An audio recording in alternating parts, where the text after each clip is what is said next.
ब्रह्मांड और दुनिया हमेशा से ही इंसानों के लिए रहस्य का विषय रहा है। जैसे पृथ्वी की उत्पत्ति कैसे हुई, पृथ्वी का जन्म कब और कैसे हुआ, पृथ्वी कैसे बनी। वहीं कुछ धार्मिक मान्यताओं के अनुसार पृथ्वी का निर्माण देवता या ईश्वर ने किया है और वैज्ञानिकों का मानना है कि पृथ्वी आग का गोला थी जो सूर्य से निकली और समय के साथ ठंडी होती गई, जिसके बाद पृथ्वी पर जीवन की उत्पत्ति हुई। चलिए जानते हैं क्या है पूरी सच्चाई, तो वीडियो को अंत तक जरूर देखें।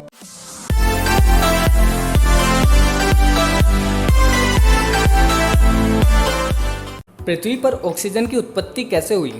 पृथ्वी की उत्पत्ति के समय जब समुद्र की निचली सतह पर पौधे और पत्तियां उग रही थी, उन पर जीवित जीवाणु उत्पन्न हो रहे थे। वैज्ञानिक भाषा में इन्हें स्ट्रोमेटोलाइट कहते हैं। ये अपना भोजन सूर्य की किरणों से बनाते हैं और इस प्रक्रिया को वैज्ञानिक रूप से प्रकाश संश्लेषण कहते हैं। प्रकाश संश्लेषण की प्रक्रिया में सूर्य का प्रकाश कार्बन डाइऑक्साइड गैस बनाती है, जो मनुष्य के लिए महत्वपूर्ण वायु है। एक लंबी प्रक्रिया के बाद महासागरों में ऑक्सीजन गैस भर गई और इससे पानी में मौजूद लोहे में जंग लगने लगी, जिससे जीवन संभव हुआ। वैज्ञानिकों के अनुसार 2 अरब वर्षों तक पृथ्वी पर ऑक्सीजन का स्तर बढ़ता रहा और साथ ही पृथ्वी के घूमने की समय सीमा भी कम होती गई। आज से 1.5 अरब साल पहले एक दिन वर्तमान की तुलना में 16 घंटे का होता था। धीरे धीरे समय के साथ समुद्र के नीचे की भूमि की सतह बड़ी प्लेटों में तब्दील हो गई और उसके नीचे लावा ने ऊपर की सतह को गतिमान कर दिया। ऐसे में पृथ्वी की सभी प्लेटें आपस में जुड़कर एक विशाल द्वीप बन गई। इस तरह लगभग 40 करोड़ साल पहले पृथ्वी के पहले सुपर कॉन्टिनेंट रोडिनिया का निर्माण हुआ था। इससे अब पृथ्वी का तापमान घटकर 30 डिग्री सेल्सियस हो गया था और दिन 18 घंटे लंबे होने लगे थे। उस समय पृथ्वी की स्थिति वर्तमान मंगल ग्रह जैसी ही थी। लगभग 7.5 करोड़ वर्ष पूर्व पृथ्वी के नीचे पिघले हुए लावा से उत्पन्न ऊष्मा बाहर निकलने लगी, जिसने पृथ्वी को 2 भागों में विभाजित कर दिया। इसके 2 टुकड़ों में बंटने के कारण पृथ्वी की सतह कमजोर हो गई थी और ये 2 भागों में बंट गई थी, जिससे साइबेरिया और गोंडवाना नाम के 2 महाद्वीप बन गए। पृथ्वी को बर्फ के गोले में बदलने की प्रक्रिया। इतने सालों के बाद भी ज्वालामुखी के फटने और जहरीली गैसों के निकलने का सिलसिला अब भी जारी था। जहरीली गैसों में कार्बन डाइऑक्साइड सूर्य से निकलने वाली किरणों को अवशोषित करने लगी और इससे पृथ्वी का तापमान बढ़ने लगा। बढ़ते तापमान के कारण समुद्र में गर्मी पैदा होने लगी और समुद्र का पानी भाप बनकर बादलों का रूप लेने लगे। साथ ही कार्बन डाइऑक्साइड गैस के कारण अम्लीय वर्षा होने लगी।